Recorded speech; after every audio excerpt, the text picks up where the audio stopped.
Pelarian Fernando, pria berusia 39 tahun asal Pasaman Timur, berakhir di tangan tim Resmob Satreskrim Polres Solok Selatan.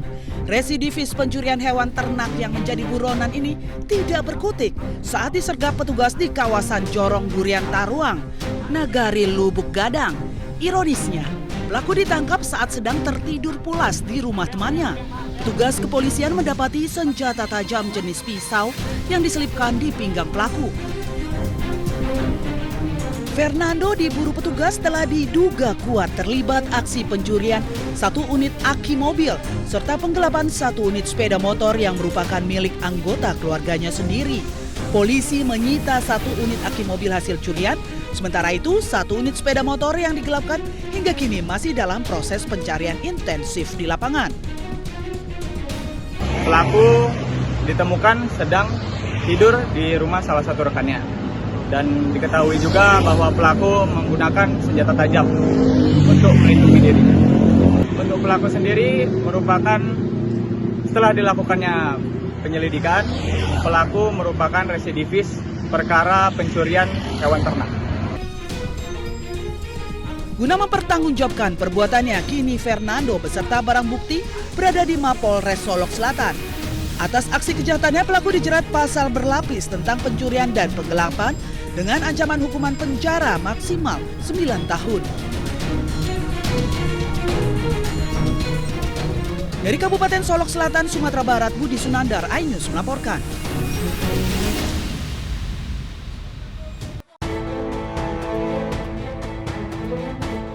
Seorang pria ditemukan tewas di halaman apartemen Jalan Abdul Hakim, Selayang, Kota Medan. Penemuan mayat ini mengejutkan warga. Polisi melakukan olah tempat kejadian perkara setelah mendapat laporan warga. Dari hasil identifikasi, korban warga Kepulauan Nias menginap di apartemen di kamar nomor 25, lantai 12. Korban mengalami luka di wajah, perut, dan kaki. Untuk penyebabnya sendiri kami masih melaksanakan penyidikan untuk mengetahui persis apa yang terjadi, Pak. Polisi masih melakukan penyelidikan serta mengumpulkan keterangan dan barang bukti untuk mengetahui penyebab kematian korban.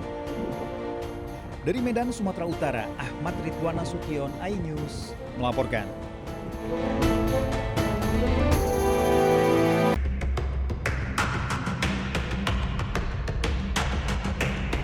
Kasus korupsi yang menjerat ex-Jampitsus Febri Ardiansah membuat publik terhenyak. Bagaimana tidak, sosok yang seharusnya memberantas korupsi justru menjadi aktor pelaku korupsi. Tidak main-main, Febri terlibat dalam 3 kasus korupsi besar yang sudah diselidiki sejak 2018. Pertanyaannya, apakah Febri berperan sebagai aktor tunggal atau ada jaringan hitam dalam lingkaran mega korupsi ini? Ahli hukum pidana Abdul Fikar Hajar menyebut sangat mustahil ex-Jampitsus itu bermain kotor sendirian. Kemungkinan besar ada aktor intelektual yang bertugas mengendalikan tangan Febri. Fikar juga yakin tersangka dalam mega korupsi ini akan terus bertambah. Ia mendesak Kejagung membongkar seluruh jaringan hitam di balik kasus yang menjerat mantan Jampitsusnya. Tetapi sangat mungkin juga umpamanya ada pengendali lain. Nah, pengendali itu bisa bersifat struktural karena jabatan, bisa juga karena hubungan bisnisnya, hubungan uangnya, ya, hubungan ekonomisnya. Ya, orang ini bisa mengatur Febri dari luar umpamanya karena kemampuan ekonominya, ya, mengendalikan Febri. Nah, jadi sangat mungkin intelektual dader itu berkembang kedua arah itu. Sementara itu, menurut Kejagung, setelah menerima penyerahan administrasi dari polisi, saat ini Kejagung masih fokus meneliti barang bukti yang diterimanya. Ya, ini kan kita dulu belum menerima sepenuhnya. Baik itu barang bukti kan sudah teliti, barang buktinya kan cukup banyak tuh.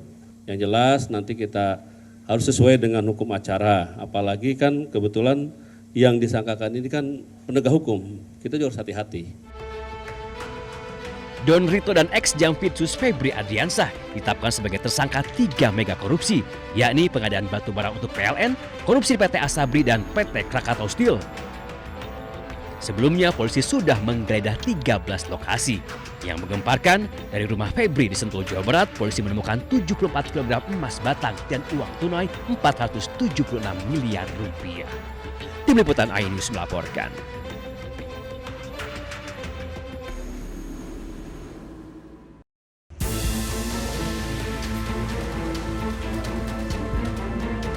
Korps Pemberantasan Tindak Pidana Korupsi Polri akan melimpahkan barang bukti terkait kasus dugaan korupsi, 3 kasus korupsi dan tindak pidana pencucian uang yang menjerat ex-Jaksa Agung Muda bidang tindak pidana khusus Febri Adriansyah dalam waktu dekat.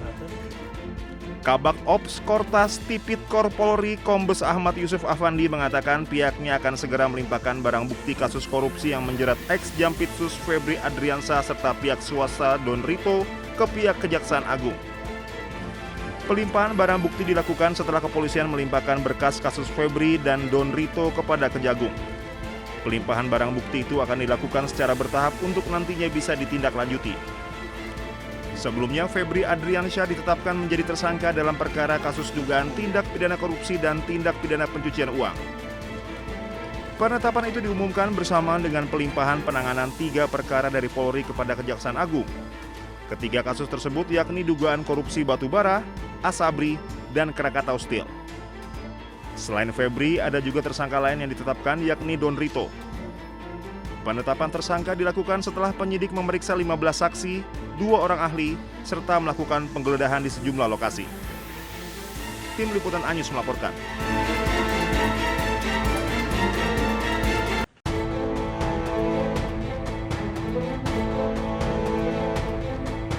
Setelah ditetapkan sebagai tersangka korupsi dan pencucian uang, publik mendesak aparat penegak hukum menelusuri aset yang dimiliki ex-Jampitsus Febri Adriansyah. Tidak hanya menelusuri, aset haram yang dimiliki koruptor juga harus disita. Ahli hukum Hibnu Nugroho menyebut payung hukum yang paling kuat untuk mengejar aset hasil kejahatan adalah dengan segera mengesahkan RUU Perampasan Aset. Hibnu menyebut dengan sahnya RUU Perampasan Aset, maka semua aset hasil korupsi bisa diambil alih oleh negara. Terhadap kasus Pak Febri yang ditemukan emas, itu emasnya dari mana? Perolehnya dari apa? Dalam tindakan apa? Itu sangat bisa ditentukan. Kalau memang tidak bisa menjelaskan dalam pemilikan, bisa dirampas oleh negara. Demikian juga uangnya. Itu milik siapa? Kepentingannya apa? Buktinya apa? Tanah demikian juga, tanahnya dari mana, miliknya siapa, kepentingan apa. Disitulah yang sebetulnya kalau kita ingin mengadopsi undang-undang perampasan aset di negara-negara menlo, itu sudah bisa. Tapi tampaknya pemerintah masih hati-hati melakukan perumusan tindak pidana perampasan aset. Sayangnya sejak usulan Undang-Undang Perampasan Aset digulirkan tahun 2008 lalu, hingga kini DPR belum juga mengesahkannya. Belakangan justru muncul isu jika RUU Perampasan Aset telah dikeluarkan dari program prioritas 2026 dengan alasan melanggar hak asasi manusia. Ketua Komisi 3 DPR RI Habibur Rahman menepisnya. Menurut politisi Partai Gerindra itu, hingga kini DPR masih terus berjuang untuk mengesahkan RUU Perampasan Aset. Jadi nggak benar kalau ada hoax di media massa, ada meme-nya juga, tapi kebanyakan dari akun anonim mengatakan DPR menolak pengesahan RUU Perampasan Aset. Faktanya ini udah 3 masa sidang ini kita terus gaspol RDPU ya, terus membahas ya pembentukan Undang-Undang Perampasan Aset ini. Febri Adriansyah ditetapkan sebagai tersangka korupsi untuk 3 kasus besar. Uang 476 miliar rupiah dan 74 kg emas ditemukan di rumahnya. Dalam laporan harta kekayaan penyelenggara negara atau LHKPN, ex-Jampitsus Febri Adriansyah hanya tertera 18,26 miliar rupiah, sementara jumlah uang tunai yang disita 30 kali lipat dari harta yang dilaporkan. Tim Liputan iNews melaporkan.